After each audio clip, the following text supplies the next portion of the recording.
Imagina vivir en un mundo donde la única brújula moral es el placer.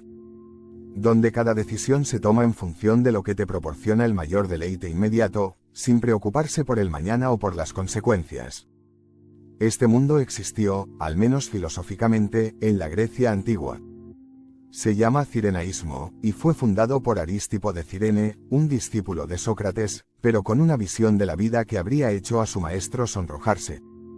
Arístipo era un personaje peculiar.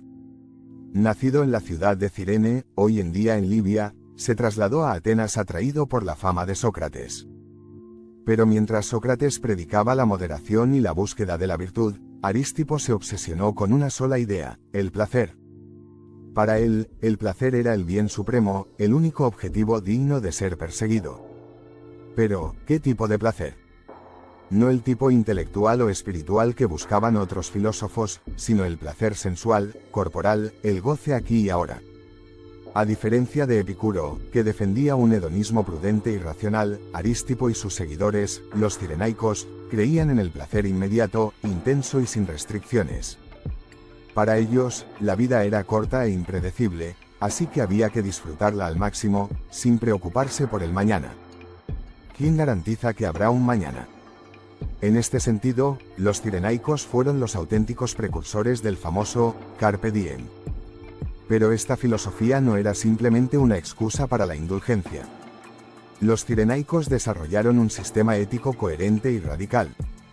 Argumentaban que el único criterio para juzgar cualquier acción es si produce placer o dolor.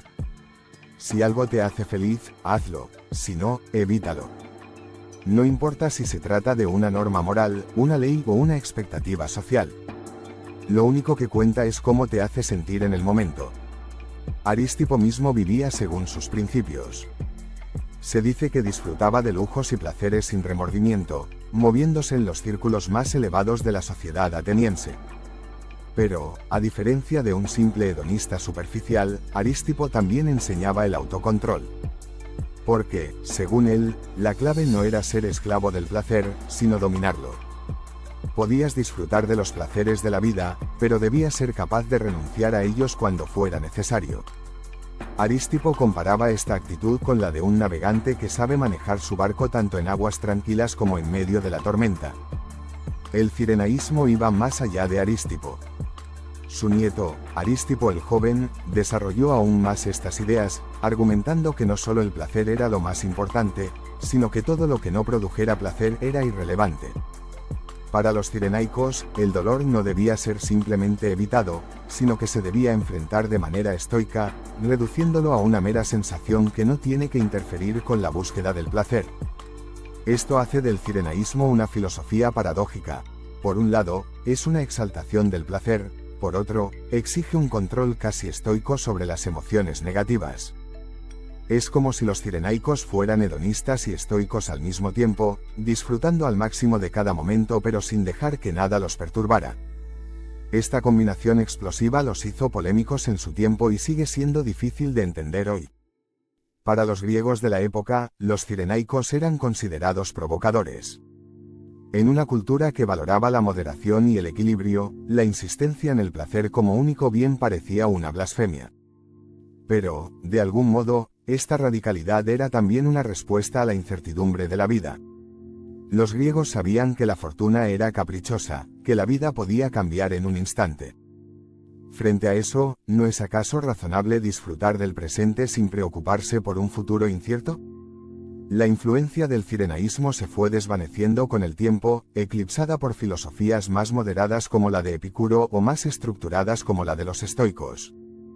Pero su legado sobrevive, de manera subterránea, en cada movimiento que celebra el placer y la libertad individual.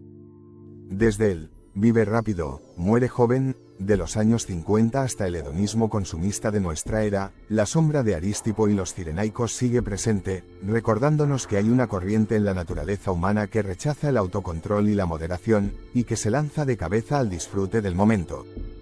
Pero, ¿qué podemos aprender hoy de esta escuela filosófica olvidada?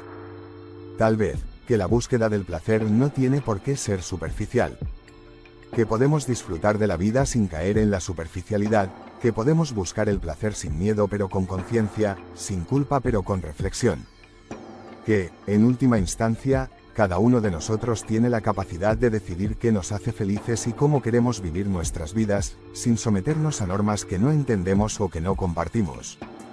El cirenaísmo nos invita a redescubrir el placer como una forma de sabiduría, a disfrutar de la vida sin culpa, pero también sin perder el control. Nos recuerda que el placer no es un enemigo de la virtud, sino una parte fundamental de lo que significa ser humano. Porque al final, en un mundo lleno de incertidumbres, de normas y de juicios, tal vez lo más valiente que podemos hacer es atrevernos a ser felices.